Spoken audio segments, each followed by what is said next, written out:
Terima kasih Bu Meria. Selamat pagi Bu Regina dan semua sahabat yang terkasih. Hari ini kita masuk hari ke-6 dari novena 30 hari kepada sahabat-sahabat kita di api penyucian. Hari ini temanya adalah penderitaan terbesar, kehilangan Tuhan. Penderitaan terbesar di api penyucian bukanlah api, betapapun dahsyatnya itu. Jiwa malang itu mengungkapkan kepada Santa Faustina Kowalska bahwa siksaan terbesar mereka adalah kerinduan mereka akan Tuhan. Di dunia ini, kita tidak memahami intensitas penderitaan yang disebabkan oleh kehilangan Tuhan karena kita tidak melihatnya secara langsung. Kita tidak mengasihinya dengan sepenuh hati. Kita tidak sering memikirkannya. Namun, jiwa-jiwa di api penyucian telah melihat Tuhan pada hari penghakiman mereka. Dan menurut Santo Ambrosius, mata mereka menyaksikan suatu tontonan yang agung. Tuhan menampakkan dirinya kepada mereka dengan segala kesempurnaannya yang mengagumkan. Ia menanamkan gambarnya begitu jelas dalam jiwa mereka. Ia menanamkan dalam diri mereka begitu dahsyat kemuliaan keagungannya yang tak terbatas. Sehingga mereka senantiasa memikirkannya dan mengasihinya dengan kasih yang murni dan utuh.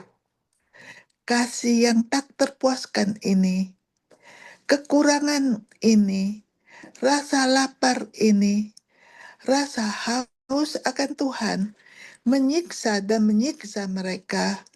Mereka terus-menerus sekarat tanpa mengalami kematian.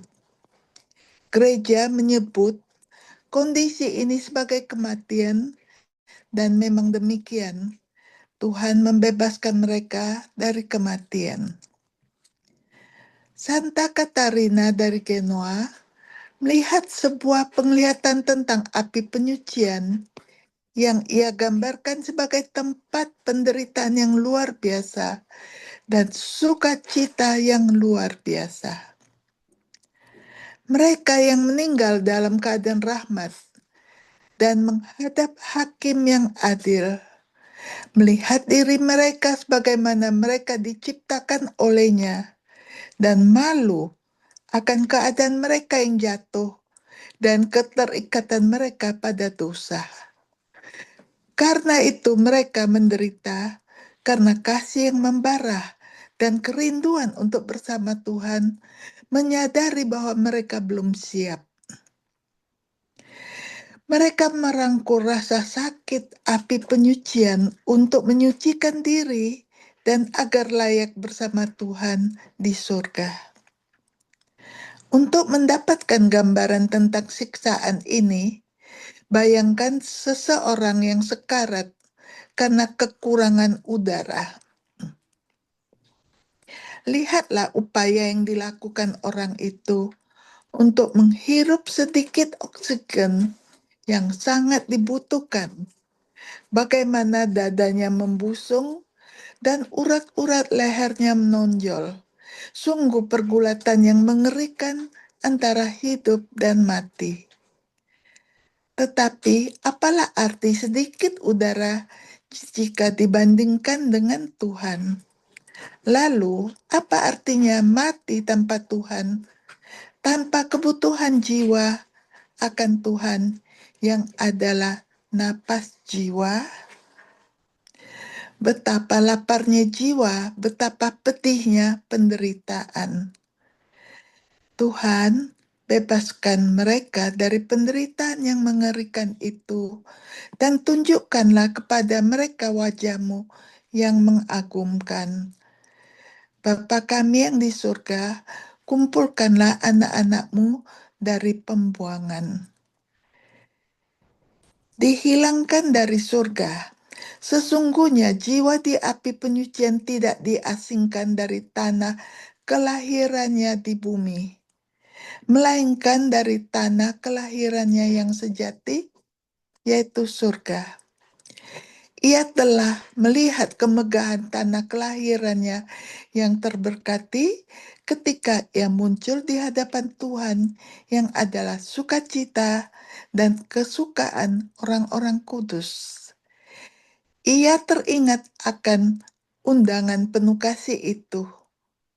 Marilah hai yang diberkati oleh Bapakku, milik mula kerajaan yang telah disediakan bagimu sejak dunia dijadikan.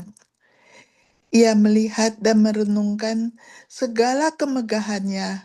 Kini karena tak mampu memasuki tanah air itu, ia harus menunggu berhari-hari, berminggu-minggu, bertahun-tahun, berabad-abad sebelum dapat terjun ke dalam derasnya kebaikan yang adalah Tuhan sendiri. Ya Tuhan, sungguh keterasingan, sungguh penundaan yang kejam, betapa menyayat hati penderitaan jiwa yang malang itu. Kapankah aku dapat melihat tanah airku, keluargaku di surga? Kapankah aku akan dipersatukan kembali dengan orang tuaku, saudara-saudariku yang berada dalam kemuliaan Tuhan dan mengulurkan tangan mereka kepadaku? Kapankah aku akan diundang untuk menyatukan jiwaku dengan Yesus, mempelai surgawiku? Oh gerbang kekal, bukalah, bukalah. Jiwa malang yang malang, ia mendengar suara misterius menjawab, belum, nanti. Jiwa-jiwa terkasih kami dapat membukakan gerbang-gerbang itu untukmu. Tidakkah kau tahu bahwa doa dan kasih adalah kunci emas yang akan membuka gerbang surga? Berdoalah terus-menerus, dan jiwa-jiwa yang diasingkan akan naik ke surga, ke tanah air tercinta mereka di mana mereka akan menyanyikan selamanya misteri-misteri Tuhan. Mari kita dengarkan sedikit kesaksian ketika anak-anak Israel yang ditawan dibawa jauh dari tanah air mereka, tidak dapat melihat tepi sungai Efrat. Mereka duduk dengan sedih di tepi sungai yang asing itu. Mereka menangis mengenang Yerusalem. Mereka tidak memiliki kata-kata sukacita. Tak ada nyanyian kemuliaan. Kecapi mereka yang tergantung di pohon-pohon willow di tepi sungai terdiam. Orang Babilonia bertanya kepada mereka, "Hai anak-anak Israel, mengapa kamu menangis?" Itu karena mengingat Sion, tanah air kami. Kami mengingat dan kami menyesal.